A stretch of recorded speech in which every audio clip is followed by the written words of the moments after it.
여러분 안녕하십니까? 순천만 국가정원과 울산 태화강 국가정원은 해마다 수많은 관광객들이 찾는 명소입니다. 대전에도 반딧불이가 서식하는 대전 생태 1번지 노루버를 국가정원으로 만들고 다양한 정원 문화를 경험할 수 있는 공간으로 꾸미겠다는 계획인데 치열한 유치 경쟁이 최대 관건입니다. 김철진 기자입니다. 지난 2015년 제1호 국가정원으로 지정된 순천만 국가정원입니다. 한 해 400만 명 이상이 전국에서 찾는 명소로 이를 통해 생산 유발 효과만 1조 5천억 원이 넘는다는 국책기관의 분석 결과도 있습니다. 뒤이어 지정된 울산 태화강 국가정원도 공업도시 울산을 생태도시로 탈바꿈하며 지역 명소로 자리매김했습니다. 대전시도 반딧불이가 서식할 정도로 생태의 보고인 노루버를 국가정원으로 조성하기로 했습니다. 서구 흑석동 일대 숲과 강, 벌판을 아우르는 123만 제곱미터 규모로 크기로는 순천만 국가정원보다도 30% 더 큽니다. 대전시는 녹지를 최대한 보존하면서 사계절 테마숲과 반딧불이 서식정원 등 자연과 과학이 어우러진 6가지 주제의 정원들로 구성한다는 계획입니다. 흑석동 일원의 수려한 자연자원을 활용하여 숲, 강, 벌판이 어우러진 다양한 정원과 과학도시 대전 이미지를 반영하는 스마트하고 미래지향적인 기술을 접목한 정원시설로 올해 설계 용역을 마치고 2028년까지 노루벌 정원을 조성하고 이후 3년간 지방정원으로 운영한 뒤 산림청의 심사를 거쳐 국가정원에 등록한다는 겁니다.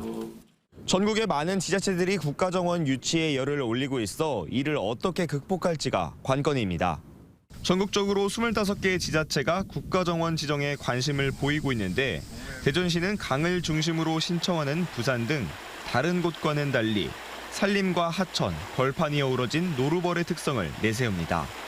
또 이제는 쉽게 볼 수 없는 반딧불이가 살고 있는 청정 지역임을 내세워 차별점을 키운다는 구상입니다. 다만 1,300억 원의 사업비 중 하천을 제외한 90만 제곱미터의 토지를 모두 760억여 원의 시 녹지기금으로 매입해야 한다는 점과 220억여 원의 국비 마련은 과제입니다.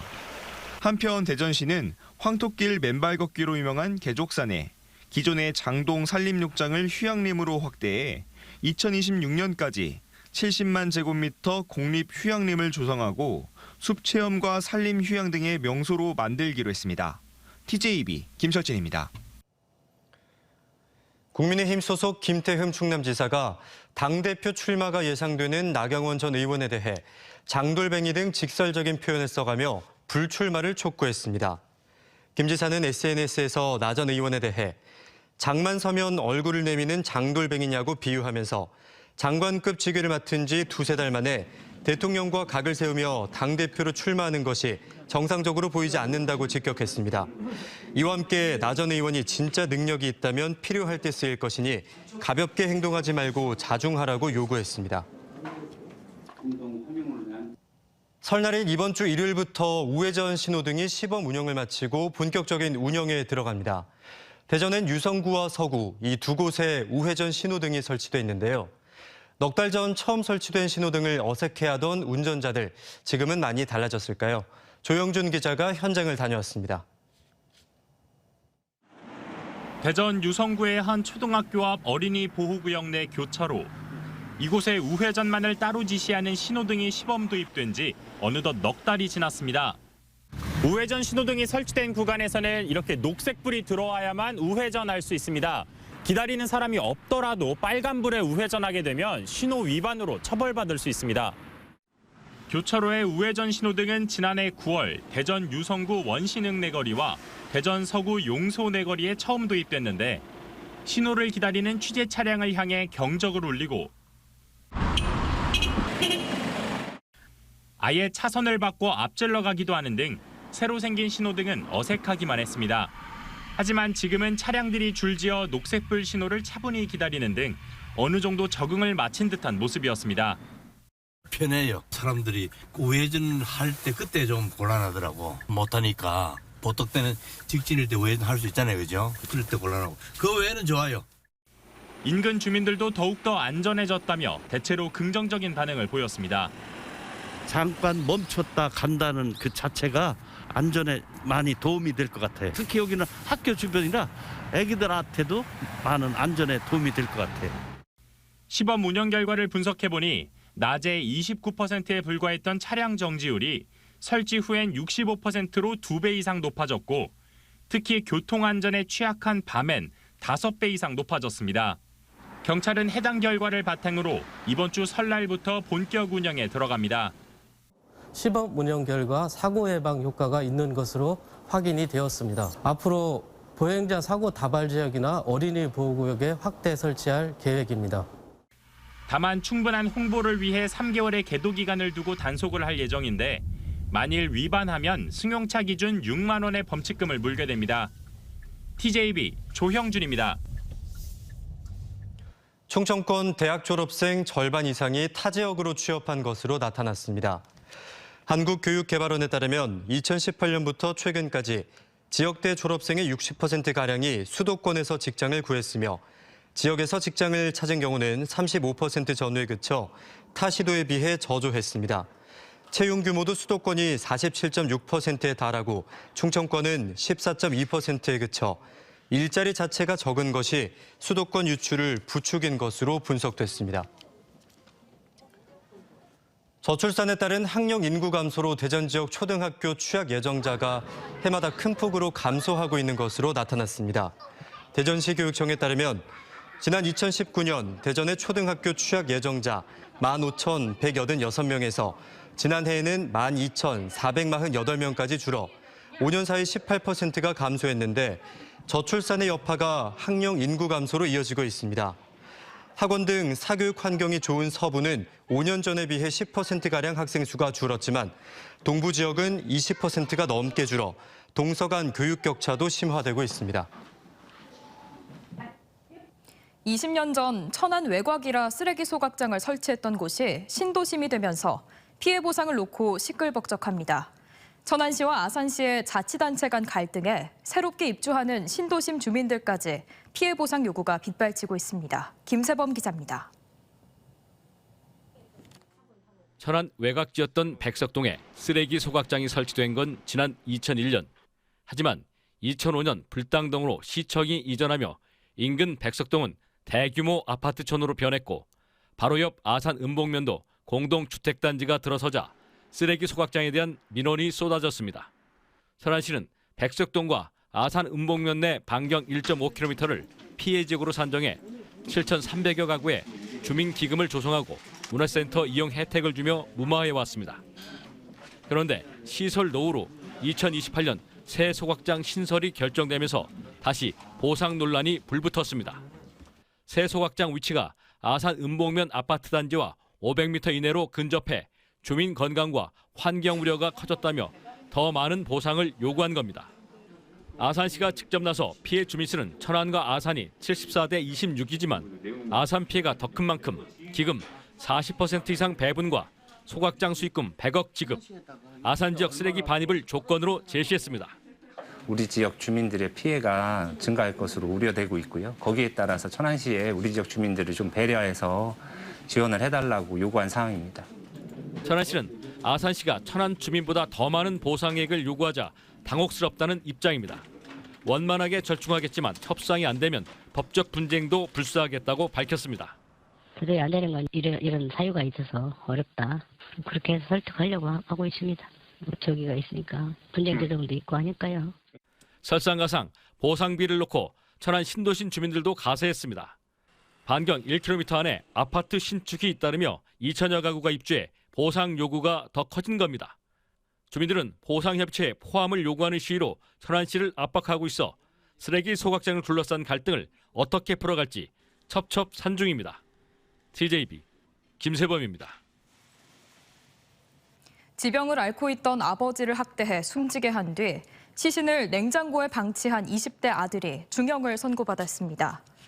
대전지법 서산지원 형사 1부는 지난해 1월부터 4개월간 당뇨와 치매를 앓고 있던 60살 아버지를 폭행하고 약과 음식을 먹이지 않아 영양불량 상태에서 당뇨 합병증 등으로 숨지게 한 뒤 시신을 한 달간 냉장고에 방치한 혐의를 받는 26살 남성에게 징역 9년을 선고했습니다.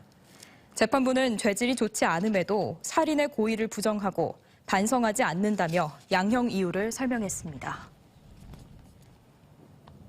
층간소음 피해 신고를 한 아랫집 주민에게 욕설과 협박을 한 혐의를 받는 40대가 2심에서도 무죄 판결을 받았습니다. 대전지법 나경선 부장판사는 세종시의 한 아파트에서 층간소음 피해를 여러 차례 신고했다는 이유로 아랫집을 찾아가 욕설하고 죽이겠다고 협박한 혐의로 재판에 넘겨진 44살 A씨에게 원심에 이어 무죄 판결을 유지했습니다. 재판부는 A씨의 협박이 공포심을 일으킬 수 있을 정도로 보기 힘들며 일시적 분노를 표시한 것에 불과해 고의성이 증명되지 않았다고 밝혔습니다. 불이나 전기 사용량이 많은 겨울철 단독주택 화재가 잇따르고 있습니다. 하지만 농가주택들은 기본적인 소방시설조차 갖추지 않은 곳이 많아서 여전히 화재 위험에 노출돼 있는데요. 올 설 명절 고향 선물은 소화기와 화재 경보기 어떨까요? 이수복 기자의 보도입니다. 이글거리는 불길이 가득하고 자욱한 연기가 주택을 휘감습니다. 아궁이에서 번진 불은 50제곱미터 규모의 집 전체가 모두 타고서야 겨우 진화됐습니다. 최근 보령시 청라면에서도 과열된 전기장판에서 불이 나 주택 대부분이 소실됐습니다. 혼자 있던 70대 어르신이 얼굴과 양손에 2도 화상을 입었습니다. 관련 법 개정으로 2017년부터 모든 주택에 기본적인 소방시설을 설치해야 하지만 이같이 오래된 농촌주택의 경우 소화기나 화재경보기조차 없는 경우가 여전히 많습니다. 실제로 소화기와 화재경보기의 보유율은 신도시인 세종의 경우 86.7%로 전국에서 가장 높지만 농촌주택이 몰려있는 충남이나 원도심 지역에 주택이 몰려있는 대전은 3가구 중 1가구가 소방시설이 제대로 갖춰져 있지 않았습니다. 하지만 불이 나도 대피가 어려운 고령 어르신들은 소방시설의 필요성을 느끼지 못하는 경우가 많습니다. 그런 건 원래도 초에서 이렇게 살다 보면 그런 건 할 국리라 내가 주의만 하면 되니까. 이 때문에 소방당국은 설명절 선물로 소화기나 주택용 화재경보기를 권장하고 있습니다. 경보용 감지기는 심야 잠든 시간에 경보음을 울려 사람의 생명을 살리는 매우 유용한 감지기이며 소화기는 화재 초기 발견하게 되면 소방차 한 대와 같은 효력을 가질 수 있습니다. 이와 함께 명절에 고향에 찾아간 가족은 화목보일러에 재가 많이 쌓여 있는지 확인하고 전기장판이 접혀 있거나 전선이 벗겨져 있는 등 불이 날 우려가 있는 난방시설 점검이 필요합니다. TJB 이수복입니다. 지난해 방송한 TJB 기후변화 특별기획 다큐멘터리 우문현답 빗물의 비밀이 방송통신심의위원회가 선정한 이달의 좋은 프로그램 수상작으로 선정됐습니다.